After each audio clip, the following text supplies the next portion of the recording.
باقی ساری دنیا کے لیے یہ قانون لاگو ہوتا ہے اور پاکستانیوں کے لیے یہ علیحدہ قانون لگا ہوتا ہے. اگر تو ایسا کریں تو پھر ٹھیک ہے, ہم قانون کی بالادستی کو مانتے ہیں, ہم اس کے اوپر چلیں گے. لیکن اگر ایسا نہیں کیا جاتا تو پھر یہ سراسر زیادتی ہے, سراسر غلط ہے اور انسانی حقوق کے خلاف بھی ہے کہ اگر اس طرح سے پاکستانیوں کو بالکل علیحدہ ٹریٹ کیا جائے. یا تو وہ کہیں کہ جی ہر ایک پاکستانی جو کہیں سے بھی اپلائی کر رہا ہے وہ غلط ہے, وہ ڈوجی ہے یا وہ خطرناک ہے یا وہ سیکیورٹی کا رسک ہے, یا تو وہ اس چیز کو پروف کریں کہ every single Pakistani is a risk.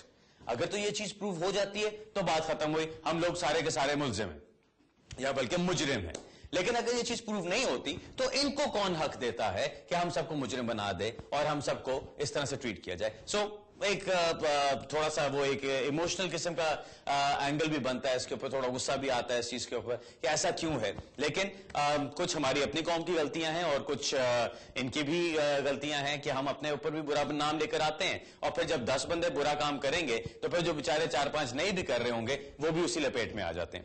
Any دوسرا کیس جس کے بارے میں ذکر کرنا چاہتا تھا وہ تھا چائلڈ ڈیپورٹیشن کے اوپر یا چائلڈ ڈیٹینشن کے اوپر. پچھلی گورنمنٹ آپ کو جیسا معلوم ہے بہت سارے لوگوں کو ریموو کرنے پہ تلی ہوئی تھی اور انہوں نے بہت سارے فیملیز کو ڈیٹین کرنا ان کے لیے بالکل آسان کام تھا, کوئی ان کے لیے مسئلہ نہیں تھا.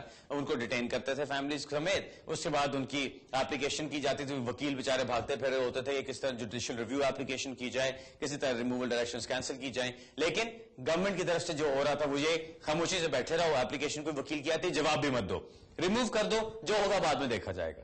سو یہ جو ڈسگریسفل قسم کا ایک شرمناک قسم کا جو ایک پروسیس انہوں نے چلایا ہوا تھا, اب وہ پروسیس ختم کیا گیا ہے. جب یہ نئی گورنمنٹ آئی ہے انہوں نے آ کے, اگر میں کہوں ایک کام اچھا کیا ہے تو وہ یہ کیا ہے کہ انہوں نے یہ چیز کہی ہے کہ جی بچوں کو ڈیٹین نہیں کیا جائے گا, اور ایک طرح سے بالکل آلموسٹ ختم کر دیا گیا اس چیز کو. صرف جو ایک ڈسٹنکشن آتی ہے بیچ میں, اب میں وہ بتانا چاہتا ہوں کیونکہ جن لوگوں کے پاس کوئی ریفیوزل لیٹرز آتے ہیں وہ اس چیز سے آگاہ ہوں گے اور وہ اس چیز کو جانتے ہوں گے جس کی بات میں کر رہا ہوں. جب آپ کو ریفیوزل لیٹر آتا ہے اس کے اندر آخری پیراگراف میں لکھا ہوتا ہے آپ کے پاس 7 دن کا ٹائم ہے, یہ فون نمبر ہے, اس نمبر پہ فون کریں, یہ آپ کی لوکل انفورسمنٹ ٹیم کا نمبر ہے, اور یہ ان کے ساتھ اپنے ٹریول پلانز ڈسکس کریں کہ آپ کس طرح واپس جا سکتے ہیں. ساتھ ہی ایک اور چیز لکھی ہوتی ہے کہ اگر آپ IOM سے مدد لینا چاہیں تو آپ جا سکتے ہیں ان کے تھرو, یا آپ کسی اور آرگنائزیشن سے مدد لینا چاہیں یا آپ خود والنٹریلی جانا چاہیں تو جا سکتے ہیں. ان چیزوں کو ایڈ کرنے کا جو مقصد ہے, جو ریزن ہے ان چیزوں کو ایڈ کرنے کا, وہ صرف اور صرف اتنا ہے کہ ابھی ایک جو نیا کیس آیا ہے, ابھی لٹرلی 11 جنوری کو یہ کیس آیا ہے جس میں یہ کہا گیا ہے کہ اگر آپ نے بچوں کو ڈیٹین کرنا ہے تو آپ صرف اور صرف تب کر سکتے ہیں اگر پہلے آپ نے پوری وارننگ دی ہے ان کو, اس فیملی کو جس کو آپ ڈیٹین کرنا چاہ رہے ہیں. کیونکہ وارننگ کا مطلب کیا, آپ ان کو کہہ رہے ہیں کہ آپ کا کیس یہاں پہ کوئی نہیں, آپ کی اپلیکیشن یہاں پہ کوئی نہیں, سب کچھ ختم ہو چکا, اب آپ کو واپس جانا ہے. اگر آپ والنٹریلی یعنی آپ اپنی مرضی سے خود چلے جاتے ہیں واپس تو اچھا ہے, ہم کوئی ایکشن نہیں لیں گے. لیکن اگر آپ اپنی مرضی سے واپس نہیں جاتے تو پھر ہم آپ کے خلاف ایکشن لیں گے اور آپ کو ڈیٹین بھی کیا جا سکتا ہے نکالنے کے لیے یہاں سے. سو اس کورٹ کی ججمنٹ کے اندر بھی جو چیز کہی گئی وہ یہ ہے کہ اگر کچھ بالکل آخری حربے کے طور پہ آپ ڈیٹین کرتے ہیں بچوں کو, اور وہ بھی بالکل ایک چھوٹی سے چھوٹی مدت کے لیے ہو, تو پھر بھی شاید آرگیو کیا جا سکے کہ یہ صحیح ہے. لیکن عام طور پہ اگر آپ کو کوئی اس قسم کی وارننگز نہیں دی گئی, اگر انہوں نے بہت کوشش نہیں کی کہ آپ کو کہیں کہ والنٹریلی خود چلے جائیں اور بہت ٹائم نہیں آپ کو دیا, تو پھر اگر آپ کو اور آپ کے بچوں کو ڈیٹین کیا جاتا ہے تو وہ قانون کے خلاف ہے اور گورنمنٹ کی اس پالیسی کے خلاف ہے جو اس وقت چل رہی ہے. سو یہ ایک طرح سے اچھی خبر سمجھ لیں, جو بھی سمجھ لیں. بہت سارے لوگ میرے پاس آتے ہیں گھبرائے ہوئے ہوتے ہیں, اپلیکیشن ریفیوز ہو گئی, سائن کرنے جانا ہے, خوف آ رہا ہے, ڈر لگ رہا ہے, کیسے کریں, کیسے جائیں. میں ان سے پوچھتا ہوں آپ کے ساتھ بچے ہیں؟ وہ کہتے ہیں ہاں جی ہیں. پھر میں کہتا ہوں آرام سے جائیے, کوئی فکر کی بات نہیں, کیونکہ اب جو گورنمنٹ کی پالیسی ہے وہ یہ کہ آپ بچوں کے ساتھ ڈیٹین نہیں کر سکتے. اگر خالی ماں باپ کو ڈیٹین کر لیں بچے اکیلے نہیں رہ سکتے. سو اس لیے ایسی کوئی گھبرانے والی, اس پہ فکر والی بات نہیں.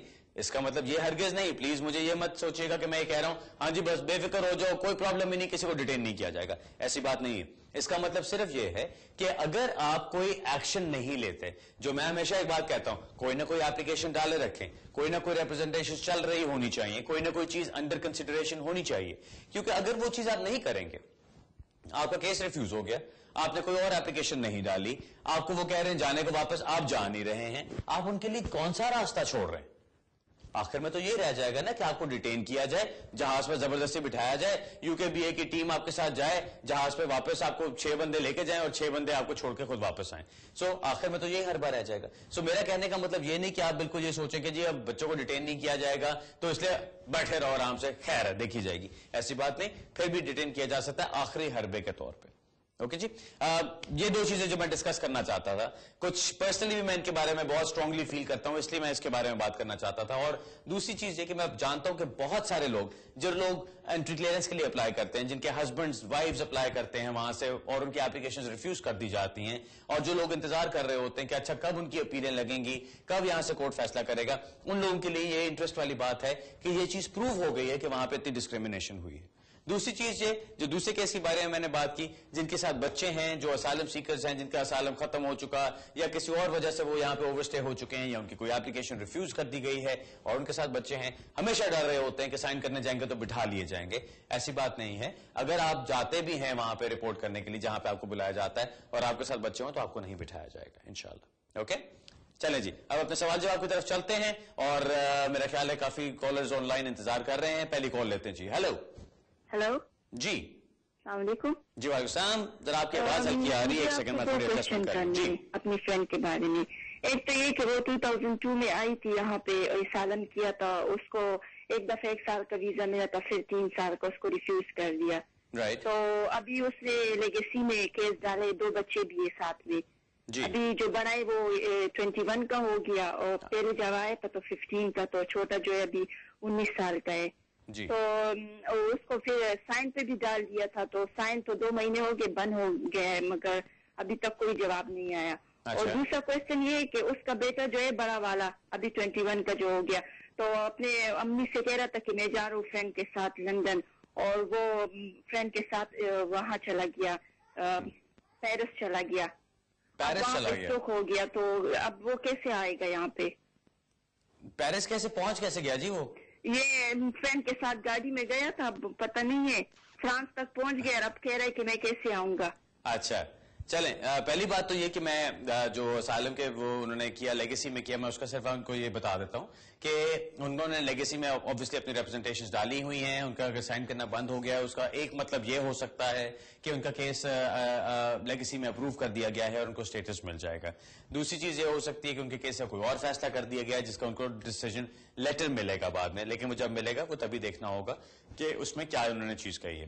جو آپ کا دوسرا سوال ہے کہ وہ بیٹا فرینڈ کے ساتھ گیا اور وہ پیرس پہنچ گیا اور اب وہ واپس نہیں آ سکتا, obviously وہ چیز سوچنا غلط کیا. وہ بچہ نہیں ہے, 21 سال کا آدمی ہوتا ہے اور ایڈلٹ کہلاتا ہے. اب وہ ایک ایڈلٹ ہے جو 21 سال کا ہے, جو اللیگلی فرانس پہنچ چکا ہوا ہے. اب وہ اگر یو کے واپس آنا چاہتا ہے, جب تک اس کے پاس ویزا نہیں ہوگا یا انٹری کلیئرنس نہیں ہوگی, وہ واپس یو کے نہیں آ سکتا.